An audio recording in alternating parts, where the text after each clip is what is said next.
Mga boss, di ba sabi ko sa inyo bala ko palitan tong IC. Pwede rin ako order ng ganito ng TDE. Pero meron kasi akong ni-review dati na nabili ko na rin dito sa Shopee ata yun. TPE to eh. Ayan yung number niya. 3116 ata to, 3115. 3115 mga boss, nanginginig yung kamay ko. So atas natin, atas. Yan. So bala ko ikabit siya dito. Yan, kasi tamang-tama pala oh. I-screw ko na lang diyan oh. Pero hindi naman siya pwedeng i-screw ng ano kasi magdikit. Kumbaga, itong part na to para sa heatsink yan. So maglalagay tayo diyan ng heatsink na magko-connect dito para maitornilyo natin. Yan, didiskartehan ko yan. Ayan, may details naman siya. Speaker, positive, negative. Tapos yung pinaka ano niya, pinaka ground input. Yan. So para madiskartehan natin mga boss. Yan, BCC supply. Yun ang gagawin natin. So hanapan ko muna ng paraan. May volume kasi to, i-jumper na lang natin yung volume dito. Tinanggal ko dito yung volume niya. Jumper na lang natin para ano kasi ko-connect natin dito. Okay? Tayo mga boss ng maliit na piraso. Pangpatong natin dito sa ano. Tsaka yung heatsink pala hindi kaya ng ganito. So i-adjust ko sana kaya lang babangga na.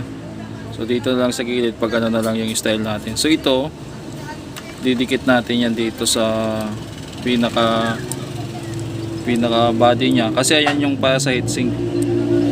Tapos ito naman yung magiging tornilyuhan niya. Yan, sakto. So gawan ko na, nahinangan ko na. Gawan ko na lang ng paraan para sa tornilyo naman. Mga boss, bali nagpalit tayo ng potentiometer. Tapos yung nilagay natin na class D na IC na TPE 3115. Tama ba? 3115, ayan. So meron siyang gap dyan, no? Kasi nilagyan natin ng spacer na aluminum din para yung init ng IC mag-transfer dito sa malaking heatsink. Tapos nakahinang na rin yan dito. Ayan. So assemble na lang natin yung kaha mga boss. Tapos mag-initial testing tayo. Sana walang humming o kaya sana gumana. Kumakalat dito yung table natin. Mga boss. Yan.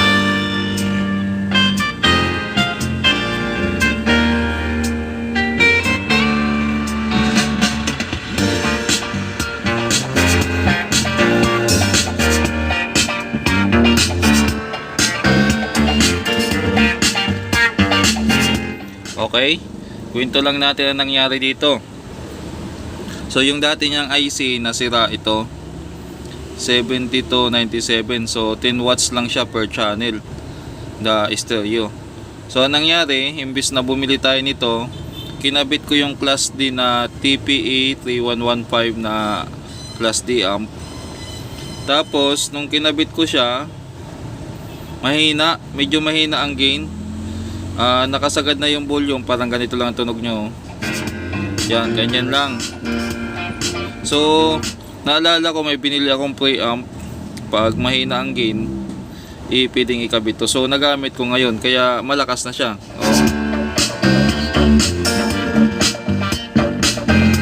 Tapos dahil gagamitin ko to sa mga pan-testing ko, sa mga ni-repair ko, ginawan ko siya ng audio out. Yan, nagbutas ako dito, napalaki nga yung butas ko. So dito yung audio out, pag may mga amplifier ako na iti-testing, tapos na, ito na yung pan-testing ko mga boss. Kaya double purpose na rin. Solid na rin ang pagkabili ko nito.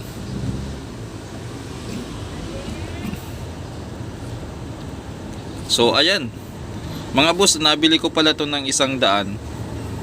Tapos ni-restore ko na lang. Ayos na, pati wire pinalitan ko na din.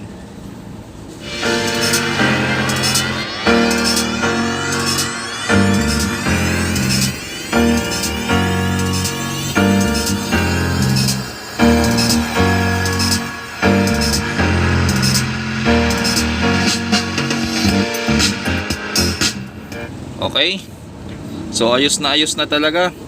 Bali, pinagpuyatan ko to para matapos, para matesting ko na rin. Pwede ko nang ano. So, sunod naman na gagawin ko yung audio tracer kasi ginamit ko to pang audio trace, tapos ngayon ginamit ko dito, wala na akong magagamit.